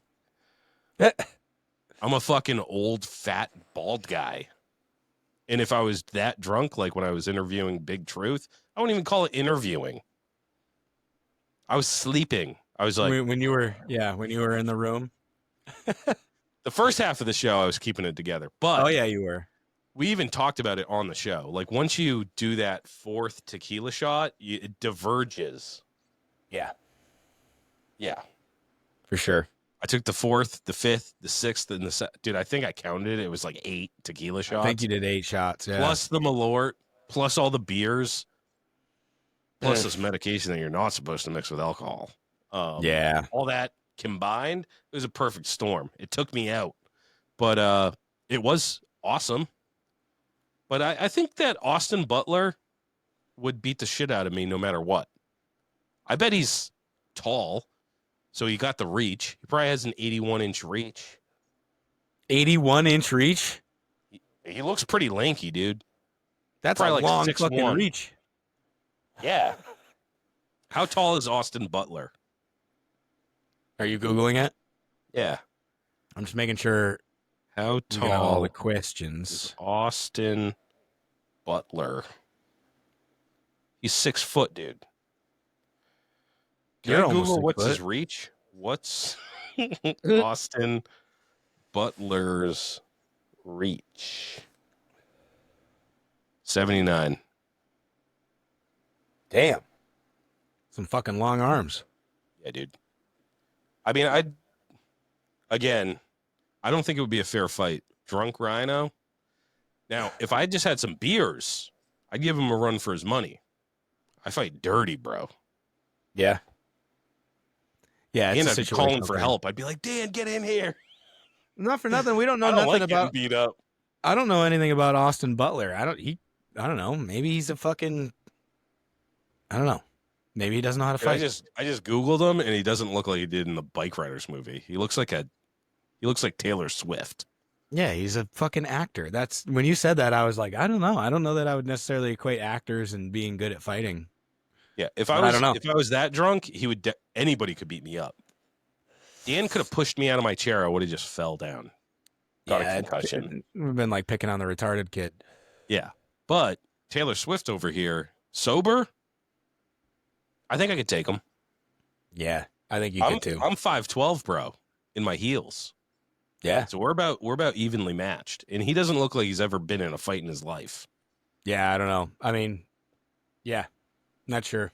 Dude, I don't. I'd throw on some beatdown music, get all There you hyped. go. I'll bite off his fucking nose, dude. That's right. Put on some fucking pissant.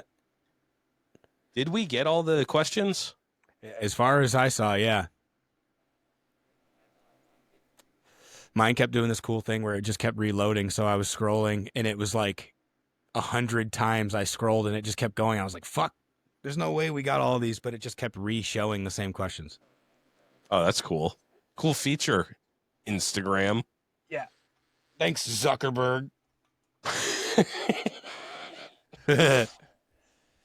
Fucking Zuck, dude. Thank you guys for all the questions. That was sick. Yeah, man. Definitely, I love this. I encourage more music-related questions for sure. It doesn't have to be hardcore. I listen to everything. I want to put that out there. I listen to literally fucking anything. So it doesn't have to be. We have a lot more overlap, like you were saying before, because like you listen to the same shit. You listen to fucking Mobb Deep and all that shit, like from back in the day. Dude, yeah, 90s gangster rap is one of my favorites. It's dude, Big L, Nas, like all that shit. The same stuff. We had that moment at Deadbeat. I'll never forget that. It was fucking hilarious. You remember that? Yeah. When we were out on the sandbar? Yeah. I'd put on, do you remember, what was it, Immortal Technique? No, it was something more obscure than that. I might have been Big L. It was something I don't remember. great, because I was like, what the fuck? Like, because it's rare in this community. There's a handful of dudes that are like me, that are like old like woo heads and shit, and we like all the same shit, like fucking Dr. Octagon and this weird like you'd have to grow up in that same time period and listen to those songs and have like be nostalgic about it. But yeah, you had that playlist and you were like, I was like, we were sitting on the beach and I was like, this is actually great. Like I thought someone was gonna put on like Johnny Cash or some gay shit. Yeah. Which I love Johnny Cash too, but come on, guys. It was fun. I'll never forget you. I remember you looking over at me and you were like, stand up. I need to give you a hug. You literally made me stand up out of my chair so you give me a hug. You're like, I didn't know you fucking got down with this shit. Yeah. I Well, forget when what we it find was. each other, when I find someone that's into the same shit, I'm like, it must be the same like with hardcore, you know? For sure. Like With anything, yeah. because Pizza Overlord's been trying to get me on this shit for a long time. He Yeah. I sends me know stuff. he and I have talked music a bit before. He's definitely into more of the like the metal stuff as far as I'm aware, but I know he's into hardcore. Um I know he and I have talked about Slaughter to Prevail and stuff in the past. So, yeah, I'm the same kind of deal, man. I listen to a little bit of everything. Well, I listen to a lot of everything. I like a third of my life there is music playing in the background. It's like for a fact. Yeah. So, yeah, anything, man. I couldn't just listen to hardcore all day every single day. I'd get bored of it. But, um, yeah, please feel free to reach out and discuss more music shit. That was I'd like cool. we got to get some more music. I know we have a few people we want to get on the show. Music. Yeah, I've been kind of waiting. I have a couple people that I really want to bring on that I think I could probably access. But I want there to be an established, like, that's also something that we do on this podcast. You know what I mean? So if we can get more of the music conversation and shit rolling, I just I don't want to bring in somebody who's in, potentially like a bigger band or whatever, and they go through our back catalog and they're like, why the fuck am I going on this podcast? They never talk about hardcore music or whatever. You know what I mean? So I just want it to be ingrained that that's something that we do, and know that there are people out there that want to hear from people like that. So, if you guys are down to hear like local band members and shit, definitely let me know and I'll start setting some stuff up. Yeah. And I think a good place to start is just like people that dude, that fucking music thing's going on again. Hopefully that doesn't play. Yeah. Oh man. Yeah, dude, the fucking soundboard's just it's fucking haunted, dude. It keeps on playing music. And before we started recording, we were like, where the fuck is that music coming from? It's the goddamn soundboard just randomly doing it. So that's something I have to figure out. That'll be fun. But I think a good place to start is we talked about a few people that are that and are in the music scene and are friendly. I think that would be a good place to start. That would be cool. Yeah, that are friendly. There's not very many people that like that. We hang. They're into chop. There's like right. There's a Venn diagram. They're at the chopper shit, and they're also at your music shit. For sure. And I'm doing a whole Wu-Tang episode, by the way. I'm going to the fucking last Wu-Tang concert ever in the fucking garden, dude. And I'm going to do a whole episode on just the Wu-Tang discography, the whole thing. Sick. So I got to figure out that music thing because I want to play clips. Yeah, for sure. Yeah, we got to look into that. Fuck. Hopefully you guys don't hear music right now. I don't hear it. Okay, good. It is playing, but all right, let's shut this bitch down. Happy Friday, motherfuckers. I'll see you tomorrow at the Last Spot of Chopper show. We're going to be hanging tough. Until next week, Lowlifes, get in the garage. Work on something. Build something. Get in trouble. Fuck the police. Fucking MSO, bitch. Have fun. And don't you ever stop chopping.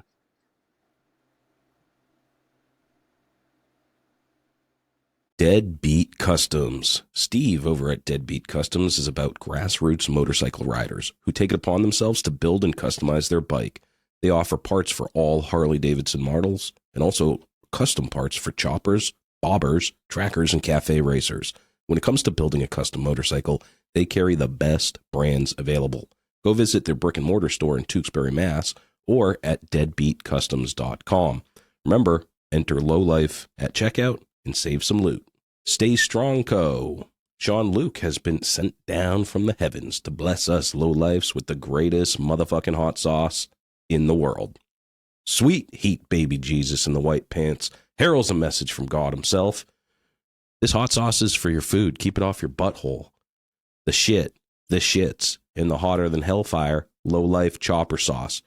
Go to staystrongco.org today and grab yourself the holy trinity of hot sauces. Oxford Code Choppers. Chris is the original bad boy from Oxford, Connecticut. From frame restoration and repair to handlebars and hardtails. Hard parts for hard men. His hardtails are expertly TIG welded and installed in-house.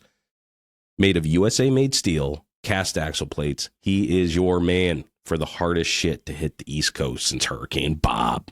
Find him on Instagram at oxfordco.choppers. Steel City Blacksmithing. Josh specializes in handcrafted steel work right outside of Pittsburgh, Pennsylvania. Anything from custom motorcycle parts to hammers and tomahawks. Don't get it twisted. If it can be twisted, he's twisting it. Check him out at steelcityblacksmithing.com today.